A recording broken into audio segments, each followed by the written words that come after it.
Oi, gente.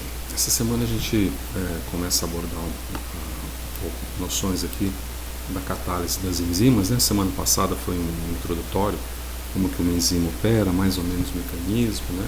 As noções principais. E dessa vez a gente vai avaliar um pouco essa semana sobre a catálise de enzimas, que no final das contas elas têm dois vértices principais. Uma é saber se uma enzima está funcionando direito ou não, se ela funciona menos ou mais do que uma outra sob comparação. Por exemplo, uma enzima que você modifica o sítio ativo por mutação, sítio dirigida ou alguma outra forma, e aprimora a resposta daquela enzima, isso é muito utilizado em biotecnologia, ou muito também isso aqui, ó, os medicamentos, que na sua grande, imensa e virtual totalidade, imensa maioria, mais do que virtual totalidade, são compostos que bloqueiam a ação de enzimas. Então, se eles bloqueiam a ação de enzimas, a gente tem que entender como que uma enzima trabalha, né? Basicamente isso. Então, vamos colocar aqui rapidamente para cá. Deixa eu anotar uma coisa aqui, senão eu vou esquecer também. Beleza. Que é o seguinte, uma noção rápida de enzimas, né? De catálise de enzimas. Então, nós estamos catálise, enzimas catálise, né? Então, catálise enzimática. Catálise enzimática. Tá, vou colocar alguma noção breve aqui, para que vocês possam acompanhar ao longo dessa semana essa aula, e para que a gente possa ter o nosso encontro semanal novamente e discutir isso um pouco melhor. Bom, quando você tem uma proteína, você compra uma proteína, você adquire uma proteína, vamos dizer que você comprou uma proteína lá no mercado, né? Você sabe que proteína tem a ver com enzima, isso aqui a gente já colocou, né? Então a proteína está relacionada com a enzima. Aquela frasezinha, toda enzima é uma proteína e toda proteína é uma enzima. Tá? Quando você compra uma enzima, vamos colocar o sinal de compra aqui, ó, assim, ó, sinal de cifrão de compra, tá? Você se interessa muito pela massa dessa enzima, você compra a massa. Então você compra, por exemplo, 10 gramas de albumínio, 100 gramas de albumínio, o que interessa é a massa. Porque quando você adquire uma proteína, o que no final das contas você está buscando é o seu constituinte proteico, ou melhor dizendo, o seu constituinte nutricional. São os resíduos de aminoácidos que depois se tornam aminoácidos livres, de peptídeos e aminoácidos livres. Quando você compra uma enzima, o que te interessa não é propriamente a massa, e sim a atividade dela. Vou fazer uma analogia bem boba, tá? Se você tem um carro e esse carro funciona, ele é um carro. Agora, se você tem um carro e ele não tem um motor, ele não vai funcionar como um carro. Ou se o motor estiver fundido, ele não vai funcionar. Então, para que serve aquele carro? Para guardar bugiganga dentro, virar armário. Então, nesse sentido, o que importa muito com enzima é a sua atividade. Então, se você compra um monte de enzimas e ferve, coloca no micro-ondas, frita, cozinha, muito provavelmente você perde a atividade. E se você perde a atividade, você perde a função dela. Nós vimos que uma enzima, muito diferente de uma proteína, está relacionado também a um sítio ativo e sítios secundários, né, como nós vimos, sítio alostérico, sítio de modulação, sítios de estabilização do próprio centro ativo. Mas vamos colocar aqui brevemente o sítio ativo, que são formados com poucos aminoácidos e que demandam aqui uma determinada reação química. É aqui que ocorre uma reação química dentro daquele conjunto de 6, nos livros até 2017, 2018, mas agora de 7 classes principais, né? Nós vimos isso, liases, óxido redutase, hidratase. Então a atividade está centrada nessa reação química aqui. Então a forma com que eu observo, como vocês viram lá naquele no Enzilab, né? No Enzilab? Não, no Protein Purification, aquele programa de Protein Purification.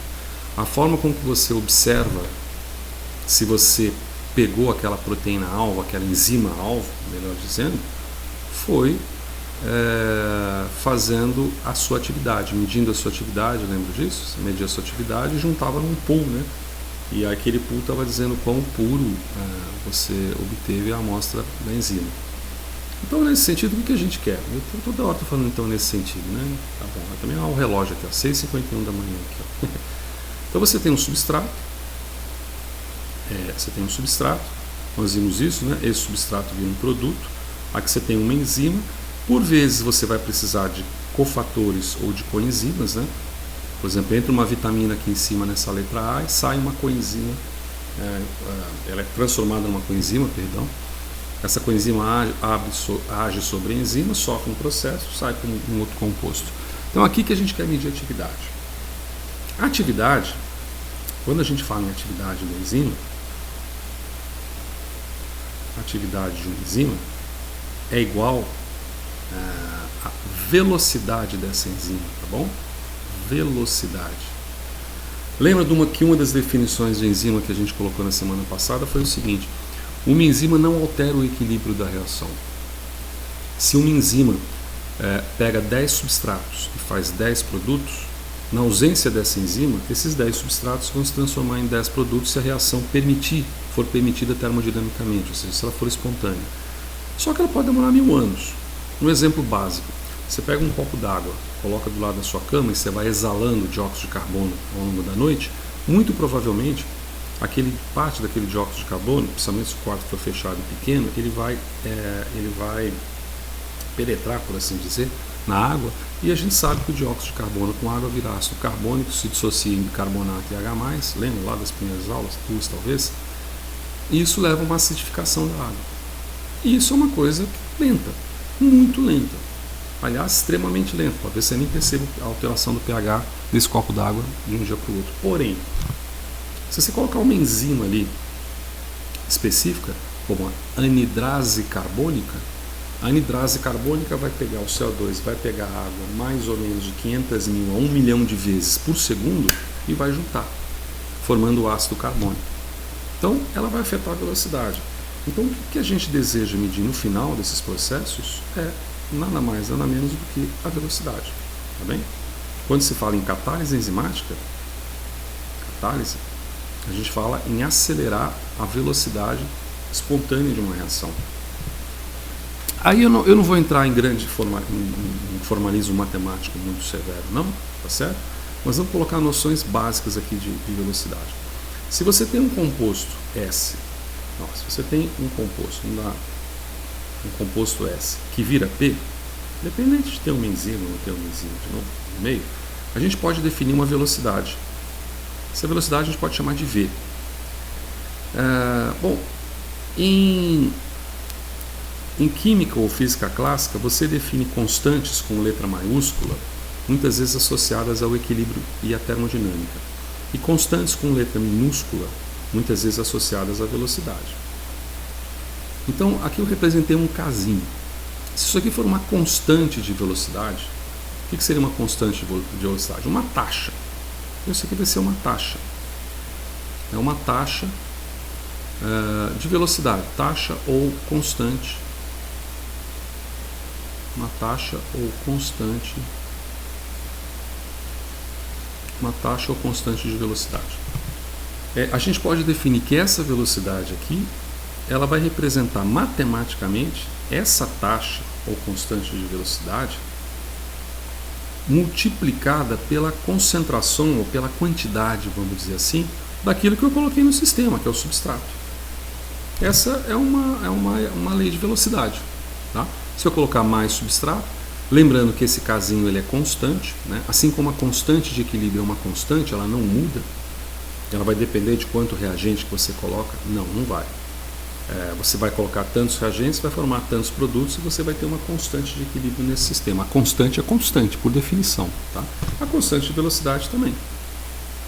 Cada enzima vai ter a sua constante de velocidade, que vai permitir que se acelere mais ou que se acelere menos. Tá certo?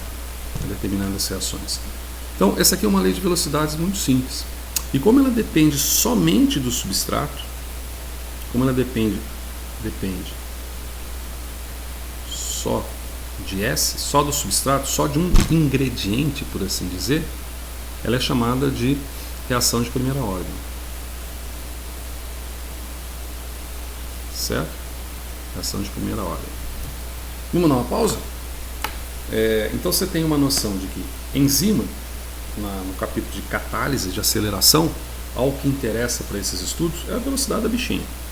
Se você tiver 10 kg de enzima, mas tiver desnaturada, não tem reação química, não serve como enzima.